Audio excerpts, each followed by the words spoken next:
Bonjour à toutes et à tous et bienvenue à votre émission hebdomadaire Panorama Média. 3 sujets au menu de ce rendez-vous du jour. Premier sujet, l'affaire Thomas Sankara. Comme si c'était hier, cette semaine, le présumé auteur de la tuerie du 15 octobre 1987 avait rendez-vous avec le juge d'instruction dans le cadre de la reconstitution des faits. Quelle analyse faites-vous de cette étape dans la recherche de la vérité sur l'assassinat de Thomas Sankara? C'est une des questions que je poserai tout à l'heure à mes invités. Policiers licenciés, une victoire d'étape des plaignants. Ce sera notre deuxième sujet du jour avec cette semaine. Le tribunal administratif qui a décidé de la suspension de l'arrêté de licenciement des 16 policiers et mieux ordonner leur réintégration. Quel regard portez-vous sur ce dossier? Le décryptage à suivre dans cette émission. Et pour boucler ce rendez-vous du jour, nous parlerons d'un autre sujet, la lutte contre le terrorisme et la solution IBK. Cette semaine, le président malien Ibrahim Boubacar Keïta a confirmé son désir d'engager un dialogue avec les chefs djihadistes. Le Burkina peut-il aussi tenter cette voie? Question. Et pour aborder tous ces sujets, je reçois sur ce plateau 4 invités, 4 journalistes. À ma gauche, Montamou Kani, vous êtes directeur de publication de l'Express du Faso. Kani, bonjour. Et juste à côté, Ismaël Saturnin Paré, journaliste à la RTB de télévision. Paré, bonjour. Bonjour. Et à ma droite, Josias Dabiré, correspondant de Burkina Info TV à Bobo du Lasso. Josias, bonjour. Bonjour. Et Serge Tillé, journaliste à la radio LPC, la radio Liberté de parler et de communiquer. Serge, bonjour. Bonjour. Voilà donc pour ce qui est du décor de ce numéro de votre émission Panorama Média de ce dimanche 16 février 2020. Place au débat et à notre premier sujet, l'affaire Thomas Sankara, comme si c'était hier. Cette semaine, je vous le disais en introduction de cette émission, les présumés auteurs de la tuerie du 15 octobre 1987 avaient rendez-vous avec le juge d'instruction dans le cadre de la reconstitution des faits, des moments décisifs pour la justice militaire, mais aussi des instants difficiles pour les parents des disparus. Alors, quelle analyse faites-vous de cette étape dans la recherche de la vérité sur le père de la révolution burkinabé, le capitaine Thomas Sankara? Kani. Non, je crois qu'il faut saluer cette reconstitution qui vient comme un élément nouveau dans le dossier et qui va certainement permettre, comme vous l'avez dit tout à l'heure, d'avoir un film plus ou moins, des événements en fonction de ce que les gens, des déclarations que les inculpés, les témoins et autres ont dit. Et ça permettra aux juges de conforter ou d'infirmer les déclarations des uns et des autres et lui permettre effectivement, dans la recherche de la vérité, d'instruire davantage le dossier et de faire en sorte que, effectivement, le dossier Thomas Sankara puisse aboutir. Donc c'est une avancée significative qu'il faut saluer. Et il faut saluer aussi la disponibilité, certainement qui n'ont pas le choix, des inculpés, des témoins qui n'ont pas eu le choix de se présenter là-bas. Il faut noter que chacun a dit sa part de vérité en fonction de ce qu'il avait déclaré.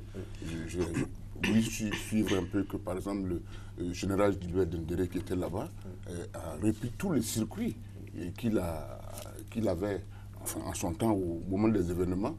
Et ensuite, d'autres témoins aussi, ceux qui ont disparu ont été représentés par d'autres personnes pour jouer leur rôle en fonction des déclarations qui ont été faites. Donc, je pense certainement que ça va permettre effectivement, c'est un autre pan de la vérité qui va certainement jaillir. Mais ce que je voulais dire par rapport au dossier Thomas Sankara et bien d'autres dossiers d'ailleurs, parce que nous l'avons déjà dit ici, vous voyez, depuis 33 ans, ce sont des dossiers qui sont là quand même, qui polarisent et qui polluent un peu l'atmosphère au plan national et qui mettent mal à l'aise, mal plutôt, la réconciliation, le vivre ensemble, pour ne pas dire même la paix. Alors, si bien qu'on a envie de dire qu'il faut que franchement, à un moment donné, ces dossiers-là puissent être jugés. Et tout le monde vraiment veut que ces dossiers soient jugés, tout comme, je l'ai dit, les dossiers Norbert Zongo et bien d'autres, Boukari Lengani et bien d'autres personnes, que ce soit sur les plans de crimes de sang ou de crimes économiques, afin de permettre enfin au pays de se réconcilier avec lui-même, d'écrire son histoire et de travailler vraiment pour son épanouissement. Parce qu'on est tellement focalisé depuis longtemps sur ce dossier-là, si bien que franchement, on oublie l'essentiel. On oublie parfois l'essentiel. Et on y reviendra certainement. Oui, d'accord. Voilà. Josias. comment est-ce que vous appréciez cette étape dans la recherche de la vérité sur l'assassinat de Thomas Sankara? Oui, j'apprécie très bien parce que c'est un dossier qui, à mes yeux, ressemble, disons, à la concrétisation, parce qu'à l'étape, au départ même, depuis, même, disons, l'insurrection de 2014, où sur le président de la transition, Kafando d'abord avait annoncé l'ouverture du dossier, cela semblait un peu folklorique aussi de certains, je dirais, fans de Thomas Sankara. Bon, aujourd'hui, à cette étape, on confirme aux yeux de ce bon nombre de personnes qu'il y a quand même du sérieux. Et vous savez très bien que c'est la reconstruction des faits qui est un élément juridique, parce que c'était un crime frais, on aurait pu faire une constatation d'usage au lieu de crime. Mais comme ce n'est pas un crime frais, parce qu'au moment où vous vous souvenez très bien qu'à l'époque, on ne pouvait pas justement faire cette démarche juridique. Donc, aujourd'hui, ça nous rappelle en tout cas qu'il y a quand même du sérieux qui est en train d'être fait à ce niveau qui est très important. Et comme disait Karim tout de suite, là, parce que c'est là aussi, à un certain moment, on a besoin d'aller vite. Bon, vite, quand je parle vite, je ne parle pas de justice expéditive, mais ça veut dire pour clore avec ce dossier, non pas seulement pour la satisfaction des parents des victimes ou les ayants droit, etc., tous les fins, mais aussi ça permet donc d'ancrer, d'écrire une nouvelle page donc, de ce tome. Vous savez très bien qu'après son assassinat, à un certain moment donné, sous la rectification, il était même quasiment impossible de parler de ce tome. Donc ça permet non seulement de réconcilier le Burkina avec l'histoire, réconcilier le Burkina Faso avec certains pays. Vous savez que très bien, Sankara aujourd'hui est une icône incontournable dans d'autres pays. Et aujourd'hui, ces pays-là regardent le Burkina comme. Parce qu'on va aller à certains endroits, quand tu arrives, on dit que tu viens au Burkina, on te pose la question pourquoi vous avez tué Thomas Sankara. Comme si chaque Burkinabé est, je dirais, coupable donc, de la mort de Thomas Sankara. Donc ça veut dire que moi, je pense que c'est un dossier très important qui va permettre donc de tourner, de réconcilier le Burkinabé avec les pro-histoires, réconcilier le Burkinabé avec certains fans de Thomas Sankara où qu'il se trouve et que, bon, je pense qu'à ce niveau, c'est salutaire. D'accord. Et Serge, est-ce que vous avez aussi le même point de vue? Non, bon, écoutez, j'ai le mien. Moi, je dis qu'il faut qu'on essaie de dépasser un certain nombre de choses. Et ça, c'est très important. Parce que, Kanye le disait, tout à l'heure, il parlait de 33 ans après. Mais la première plainte contre qui ça a été posée, ça fait 23 ans. Ça dit 10 ans après l'assassinat de Thomas Sankara que la première plainte a été posée. Mais la plainte a été posée devant un tribunal civil. Et là, le tribunal civil de procédure judiciaire en procédure judiciaire, on a fini par dire que non, écoutez, il va falloir aller devant le tribunal militaire. Et en son temps, je crois que c'était en 2001, le ministre de la Défense en son temps, c'était le capitaine Blaise Compaoré, qui était le chef de l'État. Donc là-bas, le ministère de la Défense était attaché à la présidence de la République, c'était un peu difficile.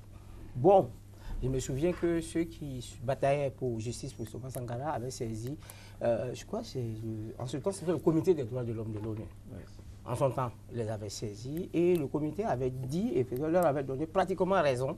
Et ça, c'est en 2006 que le comité leur avait donné raison. Et bon, je crois qu'en 2008, le comité a fini par dire que, bon, écoutez, l'État du Burkina a fait ce qu'il y avait à faire et que cette affaire a été close. Oui. Ça, c'est pour l'histoire. Maintenant, ça, c'est pour l'histoire. Oui. Et on se retrouve en 2014, là où encore on a voulu savoir si dans la tombe, c'était Thomas Sankara. Et je me souviens encore que le tribunal civil a dit qu'il n'était pas apte en temps 2014. C'est vrai, en temps d'avril. Après l'insurrection. Non, avant l'insurrection, en temps 2014. Et il y a eu l'insurrection. Et c'est là que les choses ont commencé à s'accélérer. Parce que là, finalement, c'est le tribunal militaire maintenant qui s'est saisi de l'affaire. Et pour qu'on finisse par ouvrir la tombe, parce qu'on dit qu'on allait voir les tests d'ADN, on s'est rendu compte par la suite que, bon, jusqu'à présent, on n'a pas une idée claire par rapport à l'histoire. Donc, un fait marquant, c'est qu'aujourd'hui, il n'y a plus de pèlerinage sur la tombe de Thomas Sankara comme on le faisait avant. Et puis, aujourd'hui, on est dans la phase de reconstitution des faits. Oui. L'objectif global, c'est quoi? Essayer de situer les responsabilités. Oui. Maintenant, moi, la question que je me pose, pourquoi on s'attarde beaucoup plus sur ce qui nous divise et on ne s'attarde pas sur ce qui nous unit? Parce que Thomas Sankara, quand même, c'est une idéologie, ce sont des valeurs. Oui. Tout le monde réclame justice pour Thomas Sankara, Mais est-ce que nous-mêmes, les valeurs de Thomas Sankara qu'il prônait là, on en fait nos valeurs? En fait, c'est beaucoup plus ça. Moi, je pense que c'est que le meilleur hommage qu'on puisse rendre à Thomas Sankara, la meilleure justice qu'on puisse rendre à Thomas Sankara, c'est de faire en sorte que les idéaux de Thomas Sankara là, ça soit ce que nous mettons en œuvre. Pour moi, c'est ça qui est la meilleure façon de rendre justice à Thomas Sankara. Parce qu'il y a eu un crime. Et en général, la justice se pose la question, tout le monde même se pose la question, à qui profite le crime? On s'est rendu compte, on sait, tous ici, à qui le crime a profité. Finalement, on va finir par pointer du doigt cette personne-là. Et après, on fait quoi? Mais les idéaux de Thomas Sankara. C'est pourquoi Thomas Sankara a été assassiné. Parce que c'est ça. Faire en sorte que la bourgeoisie là, puisse pouvoir être mise de côté pour que tout le monde puisse bénéficier de la richesse nationale. Et ça, aujourd'hui, ça n'a pas encore trouvé de centre, malheureusement. Et donc, pour moi, c'est ça le plus important. Pour résumer, pour moi, le plus important, il faut que ce qui unit les Burkinabés, ce qui va faire en sorte que l'éveil de conscience créé par Thomas Sankara puisse produire des fruits, des résultats pour le bien-être de tous les Burkinabés. Et d'ailleurs, si on avait suivi ça, peut-être qu'on ne serait même pas encore dans nos histoires d'attaques terroristes et autres, tout ça. C'est ça qui est le plus important. Sinon, on va reconstituer des faits, alors que nous tous ici, on sait qui sont les coupables. Bon, pas. D'accord. Ismaël Paris. Reconstitution des faits.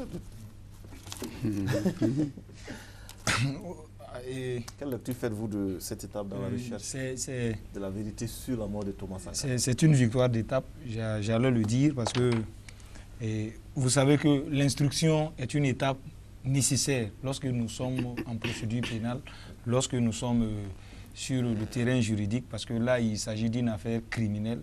Et aujourd'hui, lorsque le juge d'instruction entend des personnes, en tout cas d'une manière ou d'une autre, qui sont susceptibles de prendre part ou encore d'être concernées par cette affaire, c'est une étape assez essentielle parce que nous sommes, je l'ai dit tantôt, nous sommes en affaire criminelle et l'instruction apparaît comme une condition assez nécessaire. Parce que le juge, il met les uns et les autres en examen, il essaie de voir est-ce que l'information qu'il a lui permet d'inculper ou de ne pas le faire. Si tel est le cas, il va saisir la juridiction assise, ça veut dire que le juge au premier ressort pour que le juge puisse juger les personnes concernées.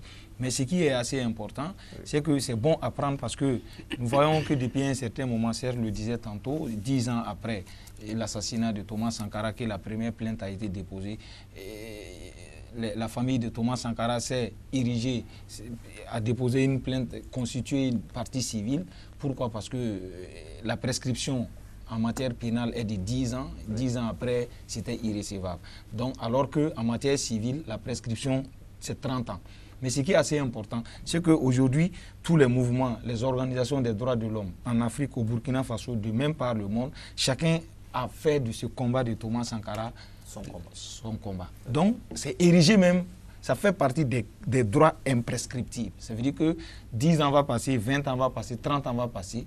Ce délai de 10 ans, de 15 ans ne tiendra pas. Tant qu'il n'y aura pas de jugement sur l'affaire Thomas Sankara, la question sera toujours sur la table. Donc ça, c'est vraiment un aspect assez intéressant et c'est important de le souligner. C'est à travers le combat de tout le monde que tout le monde a pu mener. Vous voyez aujourd'hui que justice pour Thomas Sankara, ce n'est plus l'affaire de la famille de Thomas Sankara, c'est vraiment l'affaire de toute une génération, l'affaire de toute une classe de personnes, l'affaire vraiment des organisations, etc.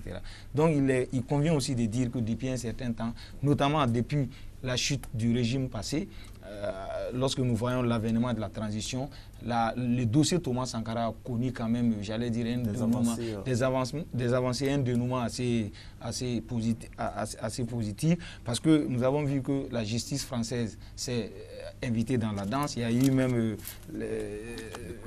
la déclassification en provenant des archives, en provenant de la France. Il y a eu des personnes qui ont été inculpées, telles que le général Djengiré, il y a même un mandat d'arrêt international contre François Compaoré. Nous voyons aussi que... Ça, c'est dans une autre affaire. Oui. Contre Blaise et Oui, oui, puis, voilà. Yassine Voilà. Kafando. Yassine, parlant dans l'ouverture d'esprit dont parlait tout à l'heure Kani. Voilà. Donc, je veux dire qu'il y a un certain nombre de choses qui ont bougé de part et d'autre, en tout cas, depuis ces dernières années. Donc, aujourd'hui, voir certaines personnes devant le juge d'instruction, ça veut dire qu'il y a matière. En tout cas, c'est l'instruction, c'est une étape capitale et le juge pourra dire ou pas s'il faut saisir le juge de fond pour continuer le jugement. D'accord. Josias, pourquoi c'est maintenant on reconstitue les faits? Pourquoi pas avant? Non, comme je viens de le dire, vous savez que très bien que quasiment après... Quel est l'intérêt véritablement? Donc l'intérêt, nous l'avons souligné ici parce que c'est un élément juridique qu'il fallait que les juges qui sont chargés donc d'expédier les dossiers puissent y arriver là pour réconcilier les faits, avoir des éléments juridiques, des éléments nécessaires. Mais au-delà de ça, vous savez très bien qu'après son assassinat, avec la ratification, il était quasiment impossible de parler de Thomas Sankara à plusieurs raisons pour réconcilier les faits ou parler même de sa justice. Il y a eu des juges qui ont été déchus de leurs fonctions parce qu'ils ont voulu voir clair dans ces dossiers, c'est clair, il faut reconnaître. Mais là où je voulais se réagir, pas pour condamner ça, mais pour dire, enfin, qu'en réalité, c'est vrai, Sankara aujourd'hui c'est une idéologie, mais comme l'idéologie est une perception et non une règle, donc on ne peut pas tout de suite dire que, écoutez, comme c'est une idéologie, oblige tout le monde. L'idéologie est là, on n'oublie pas tout le monde à suivre une idéologie. Mais ça doit être un objectif sur lequel, c'est une valeur sur laquelle on cherche à atteindre. Donc il faut faire la part des choses. Mais par conséquent, aujourd'hui, si on arrive à faire... Parce qu'on rend la justice, non pas parfois même pas pour la personne en tant que telle, mais pour prendre la cohésion. La cohésion. Je prends un cas simple. Prenons le cas de Norbert Zongo, par exemple. Chaque année, chaque 13 décembre, vous allez voir que les élèves ont déserté les classes pour les manifestations. Mais si vous avez souvenir, vous verrez que depuis qu'on a senti qu'il y a quand même une accélération dans la procédure, il y a la température a beaucoup baissé à ce niveau. Donc c'est justement dans cet élan-là qu'on puisse permettre. Aujourd'hui, vous avez les ayants droit des Thomas qui sont en exil, en de griffes. Ses enfants, sa femme, la veuve Thomas Sankara. Donc si tout ça, c'est justice. Parce qu'il faut qu'à un certain moment, une fois quand la justice est rendue, ça au moins on sait que c'est rendu. Parce que le projet ne va pas plaire à tout le monde, d'accord. Mais au moins ce serait prononcé. Quitte à ce que maintenant on ne sait ceux qui sont en exil qui veulent rentrer, qu'on trouve franchement la page. C'est très important. Non, je voulais appuyer ce qu'il vient de dire. Parce que lui, il a dit qu'il ne veut pas contredire, mais moi, je contredis Serge. Parce que bon, Serge aura la parole. Non, oui, il aura la parole pour se défendre. Parce que non, c'est-à-dire, rendre justice aujourd'hui à Thomas Sankara va permettre d'ailleurs même de renforcer la lutte ou le combat qu'il a mené. Parce qu'aujourd'hui, le fait de ne même pas savoir de quoi il est mort, c'est un frein à quelque part. Et aujourd'hui, les personnes qui l'ont connu, sa famille, qui portent toujours le deuil, vous voyez, c'est même encore plus grave. Droit de funérailles. Non, pas du tout. Et c'est encore plus grave quand on ne retrouve même pas le corps. Et je crois qu'avec la justice, si les éléments vont plus loin, tout ça, ça va permettre d'apaiser la tension, surtout au niveau de la famille et surtout au niveau des fans de Sankara. Et ça va permettre de tourner la page d'abord de ce crime-là et ensuite maintenant se consacrer sur l'idéologie même de Thomas Sankara. Et ça, je trouve ça très important. Et je crois que c'est qui a dit qu'on ne sait à qui ça profite. On sait à qui le crime a profité. Non, même pas. Il allait plus loin en disant qu'on sait quels sont les auteurs. Non, j'ai dit à qui le crime a profité. Non, après ça, les auteurs. Oui, que les auteurs. J'ai dit non. Nous ici, là, peut-être toi, c'est que tu connais. Mais nous, on sait. Il faudra attendre. On peut savoir à qui ça a profité. Mais les auteurs, nous ne le savons pas. En tout cas, moi, après que les autres ne le savent. Moi non plus. D'accord, vous avez maintenant la parole. Pour vous défendre. En fait, moi, écoutez, quand on parle de justice pour Thomas Sankara, moi, je vois le contexte dans lequel le Burkina est actuellement. Nous sommes dans un contexte sécuritaire assez délicat. Une priorité parmi les priorités. Voilà, nous sommes dans un contexte sécuritaire très délicat où nous avons besoin que tout le monde soit uni. Et si tout le monde est uni, on va faire face à cette guerre asymétrique-là. Parce que c'est toute la nation qui est menacée. Voilà, en fait, c'est quand vous regardez le contexte, et puis on est là, sur le plateau en train de parler de justice pour Thomas Sankara. C'est bien, il faut qu'il y ait justice pour Thomas Sankara. Il faut qu'il y ait justice même pour tous les crimes. Écoutez, si vous avez bien suivi, sous la Révolution, et comme son nom l'indique, c'est de la Révolution. Et dans la Révolution aussi, il y a eu des crimes. C'était pour la bonne cause. Bon, en fait, il n'y a pas de crime pour la bonne cause. Un crime, c'est un crime. Parce que ceux qui aussi ont assassiné Thomas Sankara se sont dit c'est pour la bonne cause. Un crime, c'est un crime. Vous voyez, si on veut rester dans ça, justice pour Thomas Sankara, demain, les victimes de la révolution diront justice pour nous. Quand vous prenez l'insurrection populaire, l'autre aussi va se lever, va dire justice pour nous. Moi, je vous dis, une chose sur ce plateau. C'est bon qu'on sache comment les choses se sont passées. C'est une bonne chose. C'est pas mauvais. Il faut qu'il y ait justice. Mais il faut qu'il y ait justice pour tout. Mais naturellement. Et ça, on n'est pas sur cette voie, malheureusement. Et pourtant. Ah, on dit pourtant, moi, on n'est pas sur cette voie parce que... Quand vous voyez le panel il va terminer, monsieur Kadé. Je vais finir. On est en train de parler de reconstituer les faits pour Thomas. On n'est pas sur cette voie. Ça, moi, je dis un. De deux, je dis, il faut qu'à un moment donné au Burkina Faso, on puisse se mettre d'accord sur quelque chose. Il y a eu des crimes, il y a eu des erreurs, il y a eu beaucoup de choses. À un moment donné, on s'assoit, on fait quoi? Il faut qu'on s'entende. Et vous pensez que c'est ce moment qui est... Tourner la page et puis aller à c'est important. Parce qu'en même temps qu'on parle de justice pour Thomas Sankara, moi je dis, Thomas Sankara c'était un modèle. C'est quelqu'un qui a prôné une idéologie, qui a fait avancer le Burkina en 4 ans. Au niveau où il a mis le Burkina là, il n'y a pas un chef d'État qui a réussi ça jusqu'à présent. Ça, moi je le dis. Et ça, je l'assume. En termes de conscience, c'est surtout éveil de conscience. Si vous voyez que jusqu'à présent, on parle de Thomas Sankara, c'est pas parce qu'il a construit des routes. Je ne dis pas qu'il ne l'a pas fait, c'est pas ça. Mais c'est parce qu'il a travaillé dans les consciences. Et ça, ce sont des choses qu'on ne peut pas détruire. Et ça, ce sont des choses qu'on doit porter au nu. Demain, on va trouver les assassins de Thomas Sankara, on va finir, et après. Justement, on va attendre 33 ans après, on va attendre qu'on sache qui a fait quoi pour pouvoir nous focaliser sur les idéologies de Thomas Sankara. Vous voyez le retard qu'on aura accumulé. Mais justement, vous voyez le retard qu'on a. Moi, ce que je suis en train de dire, quand on parle de crime, il faut qu'on gère tout. Hein. On parle de Thomas Sankara, mais sous la révolution... Mais on ne peut pas gérer tous les crimes en même temps. Sous la révolution, il y a eu des choses... Est-ce qu'on en parle? On n'en parle pas suffisamment. Il a suffi que quelqu'un sorte ma part de vérité. On a vu le lever de bois vert, les volets de bois vert contre la personne. Vous comprenez un peu? Mais moi, je ne vais pas rentrer dans ça. Moi, je dis qu'il faut qu'on aille à ce qui nous unit. Ce qui nous unit, ce sont les idéologies. Ce qui nous unit, c'est comment on peut faire pour avancer. C'est ça qui est le plus important. Il faut qu'on se focalise là-dessus. Pour moi, c'est ça qui est le plus important. Parce qu'on a fini, pour chuter, on a fini avec, comment on appelle ça, le putsch manqué. Des gens sont en prison, ils ont été condamnés, le procès est fini. Les victimes. Et ils sont encore en justice, en train de demander des indemnisations. Pour moi, personnellement, en son temps, je l'avais dit, pour moi, les indemnisations devaient passer même avant qu'on ne cherche. Non, mais il faut une justice d'abord. Oui, justement, les indemnisations. Voilà, justement, on est au stade des indemnisations depuis. Mais vous savez, il y a des gens, si on les avait indemnisés, c'est tellement que... Ils avaient pardonné. Non, pas au-delà même de pardonner. C'est tellement que les situations difficiles dans lesquelles ils sont là, ils en seront sortis.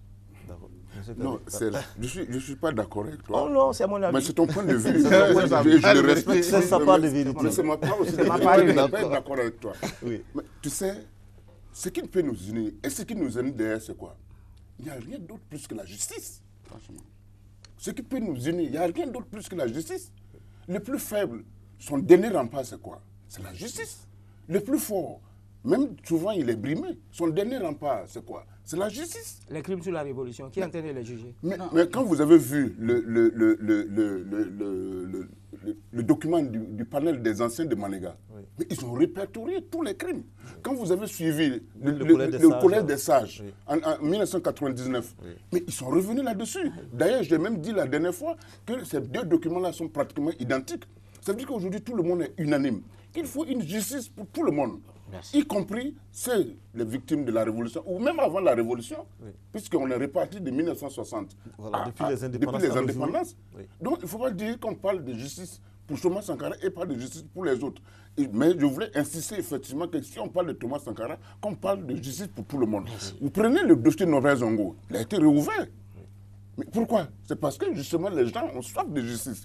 Et il a dit quelque chose de très important. Depuis que ce dossier-là a été rouvert, vous avez vu, ça a calmé un peu la tension à un moment donné. Au mois de décembre, les élèves qui débrayaient ne sont plus comme... Donc ça veut dire que la justice, quoi qu'on dise et quoi qu'on fasse, elle est indispensable pour l'apaisement des cœurs. Je préfère savoir comment mon parent est mort, dans quelles circonstances il est mort, qui l'a tué, qu'on vienne me donner de l'argent.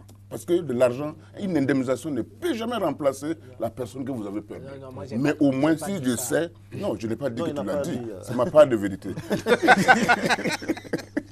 D'accord. Alors, donc, mais je préfère savoir de quoi, effectivement, mon parent est mort, qui l'a tué et dans quelles circonstances. Que de prendre l'argent. Que de prendre l'argent des et puis me taire. Mais moi, ce que je dis, Du reste, quand on a tenté de le faire, en mars 2000 combien, par la journée du pardon, est-ce que ça a donné? Moi, ce que je dis, c'est 2002, ça n'a pas donné. ce que moi je dis, c'est qu'on puisse trouver finalement, on en a tellement de dossiers en justice, qu'on puisse finalement trouver un mécanisme pour pouvoir à un moment donné. Ah, il fallait dire comme ça. C'est ce que je dis. Il faut qu'à un moment donné, on puisse trouver un mécanisme pour pouvoir vider vider tout ça là et puis avancer parce qu'on a des urgences. Et nos urgences aujourd'hui, c'est nos problèmes sécuritaires. Bon, peut-être on va laisser les derniers mots à Ismaël parler pour conclure sur ce sujet assez passionnant. Merci. Merci d'avoir pensé à moi. Allez-y. Ok, et on se rappelle le cas en Afrique du Sud. Vous avez vu après le système d'apartheid, après le régime d'apartheid dans les années 90 en allant, en venant, en montant. Et vous avez vu un peu comment les Sud-Africains ont pu tourner la page. Ils ont tourné la page sur la base de la justice, sur la base même des témoignages. C'est assez important. Parce qu'aujourd'hui, vous n'allez pas me demander de pardonner et de penser que rien ne s'est passé si on n'est pas capable de faire des révélations. Ça, c'est assez important. Et pour le cas au Burkina Faso, c'est une étape nécessaire. Les gens sont venus, les gens ont regardé les uns dans les yeux, ils ont dit, ta soeur, je l'ai violentée. Ton papa, je l'ai macheté. Ton petit frère, c'est moi qui ai fait. Les gens ont dit ça. Les gens ont pardonné. Les gens ont pleuré. Ils se sont embrassés. Et c'était vraiment sincère. Mais pas cette étape sans la justice, parce que c'est une justice assez morale. Les gens veulent ça. Parce qu'aujourd'hui, lorsqu'on arrive à aller au-delà de toutes les considérations pour dire, pour donner sa part, j'allais dire, des responsabilités dans ce qui s'est passé, je vous assure que ça apaise les cœurs.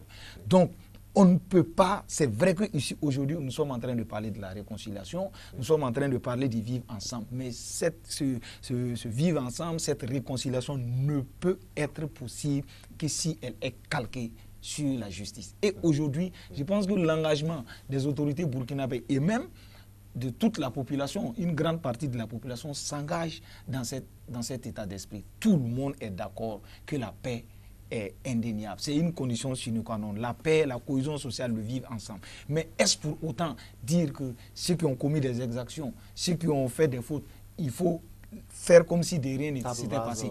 C'est assez difficile. Ce qui est assez important, que les gens puissent témoigner. Ça, peut-être, il revient aux autorités d'organiser ce cadre-là, d'échange sincère, de pardon, et si... Puisque le pardon ne se décrète pas, ça vient naturellement et ça se mérite. Si on veut instituer le pardon, ça ne marche pas. On a vu l'exemple tout à l'heure.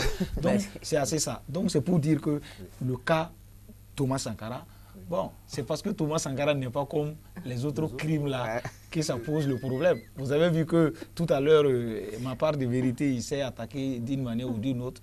Et on ne l'a pas laissé parce qu'on ne veut pas qu'il nous donne les péchés de Thomas Sankara. Donc, si tel est le cas, un cadavre n'est pas un cadavre. Thomas Sankara vaut mieux que... Voilà. On vous a compris. Fin de cette partie sur l'affaire Thomas Sankara, place à notre deuxième sujet. Et là, nous allons parler d'une autre affaire, celle des 16 policiers licenciés cette semaine. Le tribunal administratif a décidé de la suspension de l'arrêté de licenciement. Et mieux, il a ordonné leur réintégration. Alors, quel regard portez-vous sur ce dossier, Josias? Bon, c'est vrai que... les policiers licenciés, oui, qu'on veut réintégrer. C'est à la mode depuis un certain temps. Depuis, on a vu la plupart des cas, l'État perd ce procès face à des individus. C'est ce qu'on a remarqué. Les individus sont alors plus intelligents que l'État. Bon, je ne sais pas. Le problème, moi-même, en son temps, je ne sais pas comment est-ce que la prennent à le formuler. Parce que vous savez que les policiers aussi, c'est des gens qui ont quand même beaucoup de notions en droit. Donc, s'il y a des failles, ils profitent. Sinon, véritablement, en son temps, nous avons dit qu'il n'y a pas de raison que...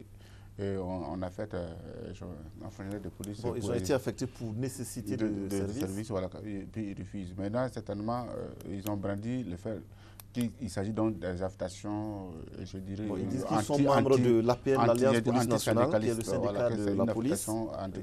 Qui va à l'encontre de la liberté, de l'exercice de la liberté syndicale. Donc certainement, il y a eu des éléments qui sont puisés. Sinon, on sait à tout point de vue que chaque fonctionnaire, chaque acteur est obligé de rejoindre son poste d'affectation. Maintenant, quels ont été les foyers? C'est à ce niveau également qu'il faut dire. Parce que rien que dans le domaine judiciaire, il faut savoir, rien que pour un problème de faille, vu de forme ou à quelques niveaux seulement, donc le dossier est vidé. Et même à Bobo aussi, on a vu des situations où ça s'est passé. Ce qui fait que justement, le langage de la justice n'est pas celui je dirais, de la population lambda. Donc, on attend de voir quelle sera la suite. D'accord. Monsieur Kani, oui. Une telle situation, est-ce à dire que l'État ne peut pas affecter un agent là où il veut? Si, il peut même l'affecter à la Lune s'il veut, mais il faut que ça respecte les droits et les règlements. Parce que vous êtes sans ignorer qu'effectivement, ces policiers-là, et sur le même plateau d'ailleurs, nous l'avions dit en son temps, que non seulement la procédure n'avait pas été respectée, mais qu'il était inopportun au moment où effectivement il y a plein de problèmes au sein de la police. Et les problèmes que les policiers dénonçaient n'étaient pas des problèmes faux. Et c'est plutôt au problème qu'il fallait s'attaquer, à s'attaquer au licenciement de personnes qui ont été ciblées. Parce qu'ils sont pratiquement tous membres du bureau de l'APN, l'Alliance Police Nationale, avec laquelle les autorités, non seulement au niveau de la direction régionale et la direction nationale de la police, mais au niveau du ministère, ils avaient des problèmes et qu'ils voulaient, comme si donner l'impression, c'est régler les comptes. Et on avait trouvé ici que c'était inopportun, parce que d'abord dans le contexte d'insécurité dans lequel nous nous trouvons, n'autorise pas de se débarrasser, on cherche des volontaires et on cherche ceux qui sont déjà formés.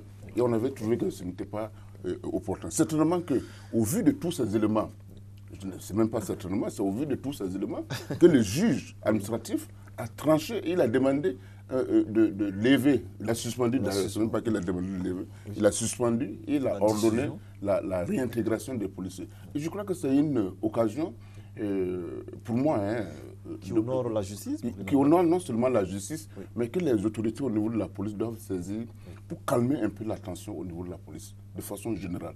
Parce que vous êtes aussi au courant de cette affaire de grève qui est là, et tout ça, ça n'arrange pas la police, parce que c'est un corps dont nous avons besoin aujourd'hui, surtout en cette période de l'insécurité. Donc il ne serait pas, en tout cas, intéressant qu'on continue à vivre des situations qui peuvent un peu saper le moral des troupes. Et ça, je pense que c'est l'occasion pour le ministère, c'est l'occasion pour la direction de la police de faire, je ne vais pas dire table rase, mais de profiter de l'occasion pour vraiment un peu niveler, pour que les choses puissent avancer. D'accord. Serge, est-ce que cette décision du tribunal administratif, la décision est-elle étonnante ou pas? Bon, enfin, c'est le seul qui sait sur quoi il s'est basé pour prendre la décision. Oui. Mais il y a quelque chose qu'il y a à saluer quand même au Burkina Faso, c'est l'indépendance de la justice. C'est vrai que quelquefois on s'en plaint. Ça, c'est encore on parle de vérité. Voilà, quelquefois on s'en plaint, mais que le tribunal d'usage donne tort au gouvernement, ça c'est à saluer. Ils sont très peu les pays d'Afrique francophone où le tribunal d'usage peut se donner... Désavouer l'État. Peut désavouer l'État. Et José s'en parlait tout à l'heure. Il dit très souvent l'État perd ses procès devant le tribunal d'usage. Et là, il faut féliciter quand même ça. Ça veut dire que nous sommes dans un État où il y a les fondamentaux de la démocratie, où les juges n'ont pas une épée de Damoclès qui pèse systématiquement sur leur tête par rapport au jugement qu'ils rendent. Ça, c'est à féliciter. C'est à féliciter. L'autre chose, c'est que ça rassure parce que si le fonctionnaire pense que, ou bien le citoyen pense qu'il y a une décision qui a été prise, une décision administrative, et que cette décision administrative-là est injuste, il a des voies de recours. Et ça, c'est intéressant parce que quand on n'a pas de voies de recours, finalement, on se retrouve dans une situation de violence, alors qu'aujourd'hui, on n'en a pas vraiment besoin parce que, comme on le dit, on a un contexte de sécurité assez délétère. Maintenant, parlant des policiers, déjà, on est dans une situation où on a besoin même de troupes. Alors, si on doit encore mettre certaines troupes dehors, c'est compliqué. On a même rendu justice à ceux qui ont fait la mutinerie et on leur a permis de réintégrer ou bien de pouvoir se retrouver dans le tissu social. Alors si c'est vrai que si un fonctionnaire, même un citoyen est en faute, on doit normalement le sanctionner. Mais de là à cibler des membres d'un syndicat pour pouvoir les disperser, les disséminer dans le pays, moi je dis que ce n'est pas de nature à créer la quiétude dans ce corps-là. Donc il va falloir que très vite, on puisse nous-mêmes aussi arrêter de nous auto-flageller. On a déjà suffisamment de problèmes. Il ne faut pas qu'entre nous, on crée encore d'autres problèmes. D'accord. Ismaël Paré, cette décision du tribunal administratif de réintégrer les policiers licenciés, est-ce que ce n'est pas aussi une honte pour l'État? Quelqu'un l'a dit, ce n'est pas la première fois que cet État perd un procès de ce type. Bon, est-ce qu'on peut considérer une décision de justice comme étant une honte pour l'État? Bon, en tout cas, l'État ne sort pas la tête haute. Voilà. Moi, personnellement, ça me désole parce que ce n'est pas vraiment la première fois que ces choses-là arrivent. Il y a beaucoup de... il y a eu plusieurs cas, on a vu même le concours de la magistrature. Voilà. Lorsque nous faisons... nous recherchons le passé, nous voyons que par le passé, le tribunal administratif a donné des jugements, a rendu des jugements à l'encontre du gouvernement, et même que le gouvernement a interjeté encore j'allais dire, appel devant le Conseil d'État, qui est la juridiction supérieure de l'ordre administratif, et que le Conseil d'État a approuvé le jugement du tribunal administratif. Donc ça montre souvent que dans l'empressement, on peut avoir raison, parce qu'on en parlait même pour des situations ici à Bobo, on peut avoir des raisons, on peut avoir vraiment des raisons même d'intenter une action en justice, mais encore faudrait-il respecter la procédure, les moyens, les voies, tout ce qui est sied pour pouvoir se faire sortir d'affaires. En réalité, c'est un peu ça. Si aujourd'hui, le tribunal administratif décide de suspendre l'arrêté qui licencie les 21 policiers, et on parle de 16, je crois. 16, c'est OK. Et sur la base parce que ces gars-là disaient que c'était de l'affectation arbitraire, c'était basé sur tout sauf le droit, etc. etc. Ça montre c'était des sanctions en quelque sorte. Ça montre à quel niveau aussi ce qu'il disait, il y avait quelque chose de sérieux. Et aujourd'hui, je pense que le juge, en prenant ce jugement, ça permet aussi à l'État de revoir sa position. Parce qu'il ne faudrait pas qu'à chaque fois, quand un groupe de personnes ou encore quand un individu même part en justice contre l'État, que l'État perd. Parce qu'il y a eu beaucoup de situations et ça, quand ça vient au sommet de l'État comme ça, on sent de la légèreté. Et quand c'est comme ça, ça ne donne pas bien à voir parce que c'est toute l'image de l'État qui est vraiment... C'est un peu de l'amateurisme. Bon, si on peut le qualifier ainsi, mais ce n'est pas des choses de nature à rehausser l'image de l'État parce que si moi j'intente une action contre l'État, moi je perds. Bon, en réalité, ça fait... Voilà, c'est logique rien. Voilà, pour les citoyens lambda. Mais que l'État perd parce que sur des bases souvent formelles, parce que vous avez donné tout de suite l'exemple du concours de la magistrature, il a fallu seulement changer, modifier une loi, alors qu'on ne change pas la loi, on prend un décret pour demander aux gens de déposer la magistrature avec le master 1 ou bien le LMD. Deux étudiants vont rester en justice, leur formation. franchement dit, qui vont rester en justice et puis gagner, c'est vraiment, ça met mal à l'aise. Donc ça demande aussi un peu de sérieux au sommet de l'État quand même. Moi, à ce niveau, je voudrais être quand même un peu clair dans ce que je vois la chose. C'est vrai, comme je l'ai dit, il pourrait qu'il y ait les choses, ces policiers ont pu quand même saisir un élément. Parce qu'en matière judiciaire, la justice ne va pas dire c'est ça, c'est bon, vous avez fauché, pour cela, il faut corriger ça. C'est-à-dire que quand il y a vie de forme, on annule tout. Ça, c'est le principe de la justice. Mais certainement qu'ils sont allés du fait que l'État a usé la sanction suprême, c'est-à-dire le licenciement, sans parler par certainement, il y a des sanctions, des étapes en fonction de la gravité. Si de la fonction publique, les textes qui régissent la fonction publique disent quoi en la matière? le refus d'obtempérer à une affectation. Au début, on disait que c'était la SG ou bien c'est le SG du ministère. Oui, je voudrais dire, est-ce que le refus de ministre de la fonction publique. Voilà, c'est ça. Est-ce que quand on refuse de rejoindre son poste là, est-ce que ça vaut immédiatement au licenciement? Est-ce qu'il n'y a pas de plan? On fait des communiqués. Voilà. Est-ce que ça n'a pas respecté? Autrement dit, moi, quand je vois certains qui se focalisent sur le fait que c'est des syndicats, non, moi je ne rentre pas dans ce jeu-là. Parce que les syndicats ne font pas ça ne soustrait pas de l'obligation de servir la nation partout où le besoin sera. On ne rentre pas dans quand on est recruté pour servir l'État partout où on a besoin. Donc on ne rentre pas, vous n'êtes pas recruté pour aller faire du syndicalisme et se soustraire des obligations de votre profession.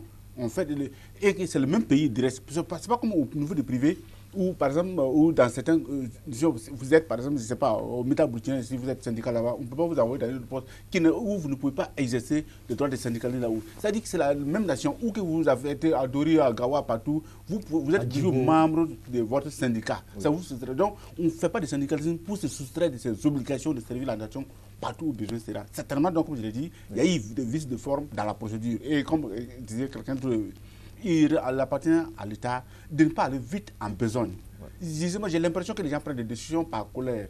Il suffit qu'ils sautent des étapes. Et là, ce n'est pas du tout intéressant. Donc, il faut aussi signaler que cette décision du tribunal administratif est susceptible d'appel.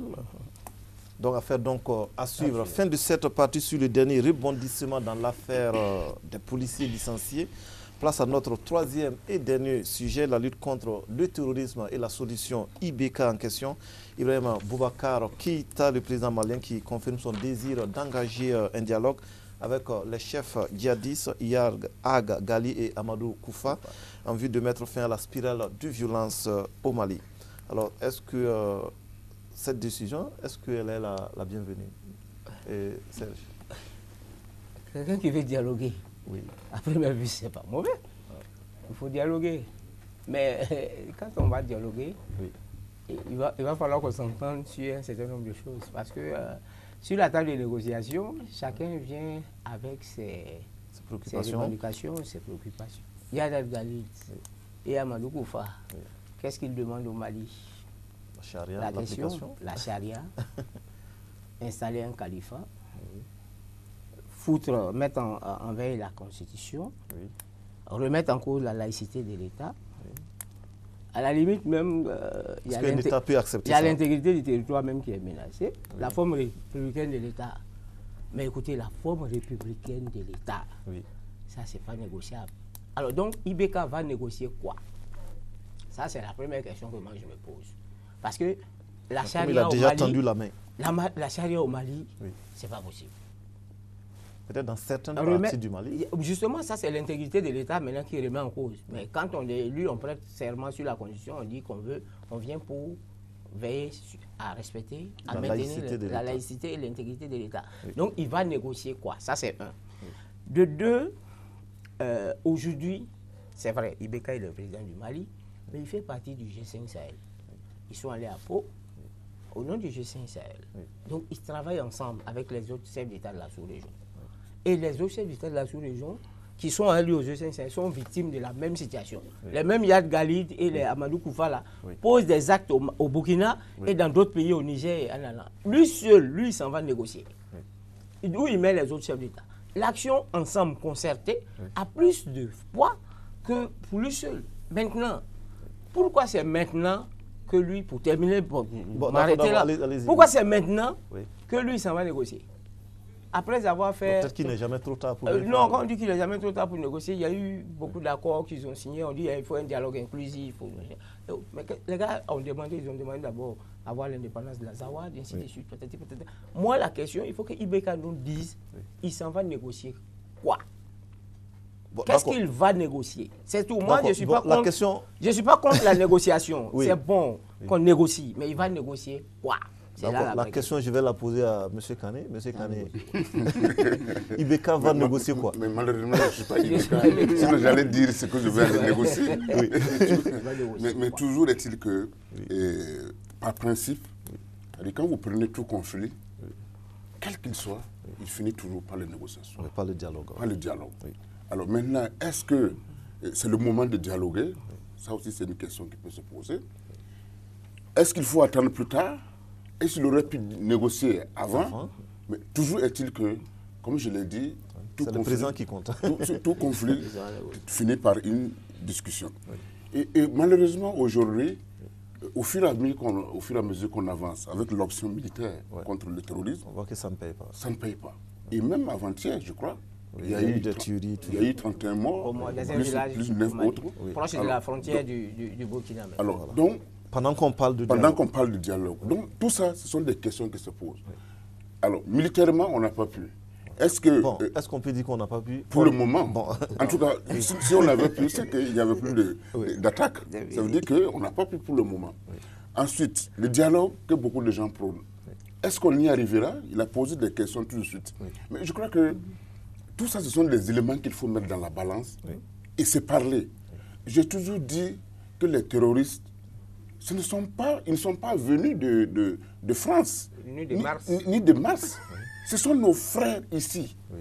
C'est nous-mêmes. C'est nous-mêmes entre nous. Oui. Ça veut dire qu'il y a des causes qui peuvent être très lointaines, que nous n'avons pas prises en compte depuis un certain temps, et qui aujourd'hui remontent en surface. Oui, mais est-ce que les causes, les raisons avancées par Serge, non, tout ça, pourquoi sont-ils arrivés, par exemple, à dire qu'il faut la charia au Mali?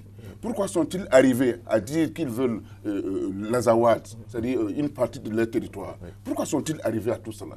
Voilà des questions qu'il faut poser. Mais est-ce que c'est négociable? Non, mais même si ce n'est pas négociable, qu'avons-nous fait pour qu'aujourd'hui ces questions-là ne se posent Toujours. C'est pourquoi il faut se remettre en cause, s'asseoir et poser les vraies questions. Pas seulement négocier l'intégrité, négocier quoi encore, mais non, mais c'est de savoir quelles sont les causes, qu'est-ce qu'on a tous fait, chacun individuellement, pour que nous soyons à ce niveau-là. Et je suis presque sûr, partant de ce poste-là, on est plus ou moins amené soit à laisser tomber sa position ou à se considérer, parce qu'il faut mettre en tête qu'une nation se construit perpétuellement. C'est-à-dire ce n'est pas parce que nous sommes ceci à un moment donné que nous ne devrions pas ou que nous ne pourrions pas être quelque chose autre que ce que nous avons été. Donc, ça ne veut pas dire tout de suite qu'il faut aller aux discussions. Mais je me dis aussi, avant de choses, Ibrahim Boubacar Keïta, mais ce n'est pas un novice quand même. Il connaît très bien. Moi, j'ai connu ce monsieur-là dans les années 99, je crois. Non, même bien avant, en tant que Premier ministre du Mali. Et c'était à Ouaga, et j'ai même réalisé, j'étais à Regard, j'ai réalisé une interview avec lui, dans les années 95. Donc c'est quelqu'un quand même qui connaît le Mali, qui connaît un certain nombre de choses dans le pays, et qui, certainement, sait qu'est-ce qu'il faut négocier et qu'est-ce qu'il faut poser comme problème. Parce que, comme je l'ai dit tout à l'heure, nous avons essayé, nous sommes en train d'essayer par tous les moyens, en tout cas pas pour le dialogue officiellement, mais les questions sont toujours là et elles sont toujours plus préoccupantes. Est-ce qu'il faut croiser les bras et attendre? Bon, certainement pas. Josias. Non, vous savez que le cas Mali... Il faut faire confiance à ce dialogue que Ibeka veut... Non, je pense que c'est un dialogue, je dirais un dialogue de sourds qui vont engager, un dialogue à travers lequel chacun a son arrière-pensée de voir des choses. Parce que cela ramène à faire un peu la genèse de la crise malienne pour voir où est-ce que cela est arrivé. C'est d'abord la crise entre le Nord et Bamako, qui ne date pas d'aujourd'hui, et que les présidents de Ibeka ont laissé quand même la chose pourrie. Vous vous souviendrez, avant qu'on ne parle même de terrorisme proprement dit, les séparatistes avaient les points de vue qui défendaient, qui s'étaient même parfois avoir de la légitimité, pas plus que moins aux yeux de France, quand on voulait, par exemple, ils voulaient les territoires. Et lorsqu'on c'est par là, au cours des combats, qu'ils ont invité ce qu'on appelle l'appui des groupes terroristes aujourd'hui qui devient comme leur idéologie. Et le terrorisme devient, c'est-à-dire la charia devient donc comme leur idéologie. Effectivement, c'est pourquoi j'ai aimé... La constitution en quelque sorte. Ouais. Et c'est pourquoi j'ai plus ou moins aimé la question posée par Serge. Maintenant, parce que lorsqu'on comprend, si aujourd'hui, au départ, vous dites que le Mali, le Bamako, le pouvoir central a délaissé le Nord, c'est pourquoi vous voulez réclamer votre indépendance. Ça devient une question de charia, une question, la mise en cause de la laïcité, qui est le fondement même de la République malienne. Est-ce que cela est négociable? Et vous viendrez vous souvenir que justement, même bien avant cela, avant même qu'ils entament ce dialogue proprement dit, ils ont franchi une étape. avec l'entrée des troupes maliennes à Kidal, dont la composition pose problème, pose une inquiétude aujourd'hui, parce qu'avec les séparatistes, aujourd'hui, c'est comme j'ai l'impression qu'on a envoyé certains soldats maliens à l'abattoir comme ça, dans un Kidal, dans une zone qui ne maîtrise pas, et dont la composition de la troupe là pose problème. Donc, je me dis que certainement, comme Kani a dit, que Ibeka, ce n'est pas un novice, on croit bien que derrière ça, il a sa propre stratégie, parce que de toute façon, ces dialogues comme tels, ils ne vont jamais s'attendre. D'accord. Et Ismaël Paris, est-ce que ces dialogues, cette solution prônée par Ibeka, est-ce que ce n'est pas un aveu d'impuissance pour l'État malien? Un aveu d'impuissance, pas tellement, parce que bon, ça dépend de là où on se situe. Bon, Kani l'a dit, toutes les solutions ont été envisagées, parce que, il n'y a pas eu de résultat. La solution militaire. Parce qu'en matière de lutte contre l'insécurité, contre le terrorisme, il ne faut pas proscrire une solution. Ça doit être le principe. Parce qu'on n'a pas la force des États-Unis, on n'a pas la force des grandes puissances. Même ces grandes puissances-là, à un certain moment, négocient aussi. À leur manière. Donc, Ibeka l'a dit, lorsque vous suivez son discours, il dit que la situation au Sahel s'empire, le G5 Sahel est en difficulté, il y a des blocages même pour les Nations Unies d'intervenir. Le dispositif mis en place par l'armée est vraiment, c'est fragile. Il y a l'aguerrissement des terroristes sur le terrain. Ils maîtrisent de jour en jour le terrain. Et il a peur même. Il parle d'une probable arrivée, j'allais dire, des terroristes venant du Proche-Orient, comme Irak, comme Libye, comme Syrie, qui pourront passer par le boulevard de la Libye. C'est ce qu'il a dit. Donc il voit tout cela. Tout cela, c'est-à-dire que tout est mis en évidence là, pour encore que la situation soit de plus en plus difficile. Et vous vous rappelez Kidal, qui est au nord, lui le disait, est coupé et assiégé depuis plus de 6 ans. Le pouvoir, 2014. Bien sûr, le pouvoir n'existe pas, le pouvoir malien n'existe pas en Kidal. Donc on a l'impression que juridiquement, les juristes disent que le Mali n'est pas un État. Parce que État, lorsqu'il y a un pouvoir central, il y a un territoire, il y a la population. Ces 3 conditions ne sont pas réunies aujourd'hui au Mali. Donc, c'est un peu fort. Donc, non, c'est juridique. Josias peut le confirmer. Donc, c'est pour dire qu'aujourd'hui, il y a des difficultés, ça et là. Mais maintenant, décider de tendre la main vers... Moi, je pense que Ibeka est une personne vraiment avertie. Et il sait ce qu'il veut, il sait ce qu'il y a à négocier, il sait ce qu'il ne faut pas négocier. Dernière question à Serge pour conclure cette émission. Est-ce que le Burkina peut aussi tenter cette solution de Ibeka? Dans la région des 3 frontières, Amadou Koufa et Yad Gali sont les plus puissants. Donc Ibeka négocie avec des gens qui sont devenus faibles. Ça, il faut le dire. Maintenant, qu'est-ce qu'on fait? J'ai dit, les terroristes utilisent, et il a dit aussi, des locaux. Il faut faire en sorte qu'on leur coupe ce ravitaillement-là. Et comment on peut leur couper le ravitaillement? Mettons fin à la corruption, mettons fin à l'affairisme, mettons fin à la malgouvernance, rassurons les jeunes. Vous allez voir que moins de jeunes vont se laisser convaincre par cela. Il ne faut pas que nos États se limitent à nos capitales et à nos grands centres urbains. Il faut qu'on puisse aller vers ces zones-là. Ça répondait à la question. Est-ce que le Burkina peut tenter cette solution? Maintenant, le Burkina va tenter cette solution avec qui? Question. Et puis d'ailleurs, ceux qui font la guerre au Burkina, moi je ne sais pas c'est qui, je ne sais pas c'est qui. Mais tu as dit tout de suite que les deux là agissent sur les 3 frontières. Non, c'est le groupe terroriste, il faut préciser. Ces groupes terroristes, ils se reconnaissent maliens. Le Burkina ne peut pas aller négocier avec un pays voisin pour... Il n'y a pas de raison. Les terroristes burkinabés n'ont pas un représentant pour dialoguer. Voilà, merci. Panorama Média de ce jour s'arrête là. On va poursuivre les débats après. Panorama Média donc de ce jour s'arrête là. Était avec nous sur ce plateau Moutamou Kani, directeur de publication de l'Express du Faso, Ismaël Satuné Paris, journaliste à la RTV2 télévision, Josias Dabiré, correspondant de Burkina Info TV à Bobo de Lasso, et Serge T, journaliste à la radio LPC, la liberté de parler et de communiquer. Merci chers confrères d'avoir répondu à notre invitation, à vous tous qui avez suivi cette émission. Merci pour la fidélité au programme de notre chaîne, la RTV2, à dimanche prochain, Dieu voulant, pour un nouveau rendez-vous. En attendant, retrouvez ce numéro de votre émission en rediffusion ce lundi après 22h30.